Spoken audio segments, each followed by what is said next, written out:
नाग पंचमी व्रत की कथा। प्राचीन समय में एक नगर में एक सेठ जी निवास करते थे। उनके 7 पुत्र थे और उन सभी का विवाह हो चुका था। सेठ जी के सबसे छोटे पुत्र की पत्नी अत्यधिक सुशील थी, लेकिन उसका कोई भाई नहीं था। एक दिन घर की बड़ी बहू ने सभी बहू को घर लीपने के लिए पीली मिट्टी लाने के लिए कहा। जब मिट्टी लाने के लिए उन्होंने एक खुरपी से खुदाई करना आरंभ किया, तो वहां एक सांप निकल आया। यह देखकर बड़ी बहू बहुत घबरा गई और खुरपी से उस सांप को मारने लगी।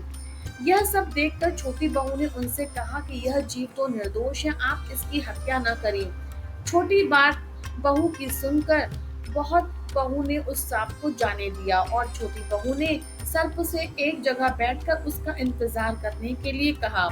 छोटी बहू इसके बाद तो कामों में अत्यधिक व्यस्त हो गई और सांप को बोली हुई बात वह भूल गई। अगले दिन उसे याद आया कि वह सांप के पास दूध लेकर गई और बोली कि वह उसे माफ कर दे, उसे भूल हो गई। यह सुनकर सांप बोला, भाई तुमने तो मुझे भाई बोला है, इसीलिए मैं तुम्हें छोड़ रहा हूँ।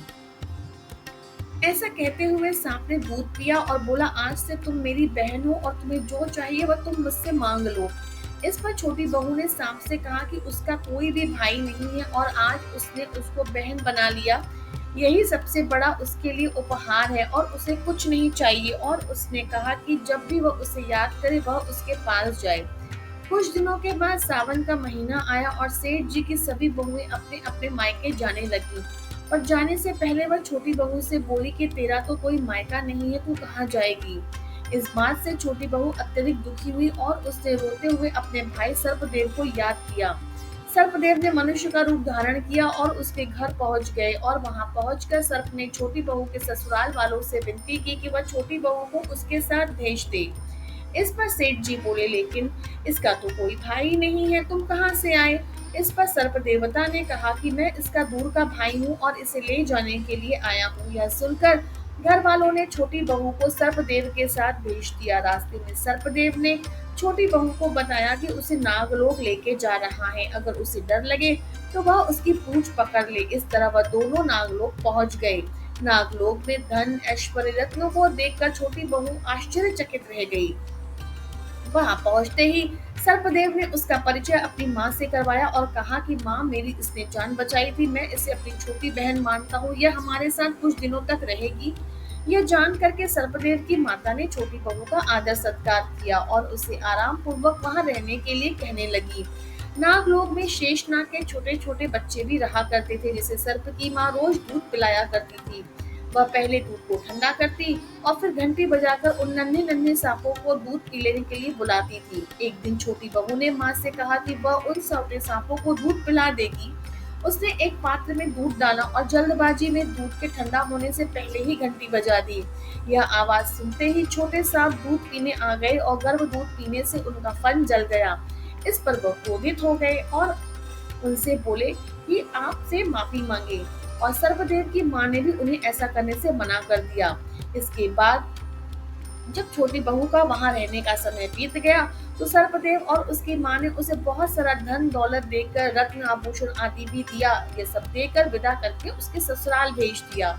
जब इतना सारा धन देकर वह अपने ससुराल पहुंची तो उसकी जेठानियों को तो उससे जलन होने लगी। बड़ी बहू ने कहा कि तुम्हारे भाई ने तो तुमको इतना कुछ दिया है, तो साथ में सोने का झाड़ू भी दे देता। यह सुनकर सर्पदेव मनुष्य के रूप में आए और अपनी बहन को सोने का झाड़ू भी दे दिया।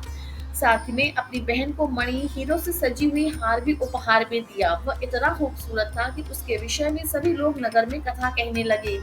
धीरे धीरे यह बात राजा के महल में रानी तक पहुंच गई। रानी ने राजा से उस हार को मंगवाने के लिए कहा। राजा ने अपने सिपाही भेजकर वह हार मंगवा लिया और सेठ जी भी राजा के आदेश के सामने कुछ बोल न पाए।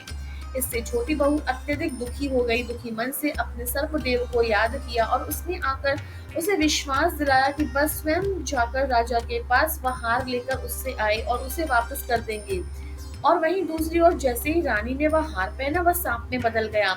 रानी ने डरकर उसे उतार कर फेंक दिया। यह देख राजा ने छोटी बहू और सेठ जी को दरबार में बुलाया और पूछा कि इस हार पर उन्होंने क्या जादू करके रखा है। छोटी बहू बोली, हे राजन, यह एक विशेष हार है। यह हार उसे उसके भाई सर्पदेव ने दिया है। इतनी देर में सर्पदेव वहां स्वयं प्रकट हो गए और बोले कि मैं इसे अपनी बहन स्वीकार कर चुका हूँ और यह हार भी मैंने ही उसे उपहार में दिया है। यह देखकर सभी लोगों ने नाग देवता को प्रणाम किया। उस दिन से पंचमी तिथि थी, तब से नाग पंचमी का त्योहार मनाया जाता है और नाग देवता को भाई के रूप में पूजा जाता है।